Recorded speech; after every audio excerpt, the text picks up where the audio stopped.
Pune जिल्ह्यामधल्या top 9 बातम्यांचा आता आढावा घेऊयात। पुणे विमानतळाच्या नवीन टर्मिनलच्या उद्घाटनाला अखेर मुहूर्त। 10 मार्चला पंतप्रधान मोदींच्या हस्ते ऑनलाईन उद्घाटन होणार।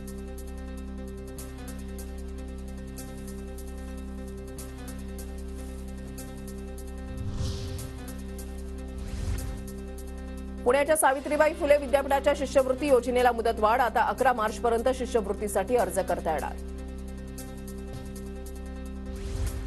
जीएसटी कार्यालयामधील राज्यकर महिला अधिकारी अटकेत। 3000ची लाच घेताना रंगेहात पकडलं। लाचलुचपत प्रतिबंधक विभागाच्या पथकाची सापळा रचून कारवाई। पुण्याच्या ओंकारेश्वर मंदिरामध्ये महाशिवरात्रीच्या निमित्तानं भाविकांची गर्दी। सकाळपासूनच दर्शनासाठी भाविकांच्या रांगा। जागतिक महिला दिनानिमित्त पुण्याच्या पानशेत खोऱ्यामधल्या निगडे मोसेत महिलांचा साडी चोळी देऊन सन्मान। मावळार जवान संघटनेकडून आयोजन। पुण्यामधल्या राजगुरुनगरमध्ये जागतिक महिला दिनाचं औचित्य साधून महिलांना सलामी। गिर्यारोहकांकडून पळसगड, माहुलीगड आणि भंडारगड सर करत महिलांच्या कर्तृत्वाला सलाम।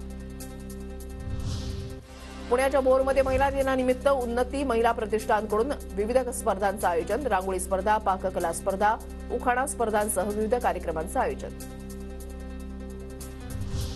पुण्यात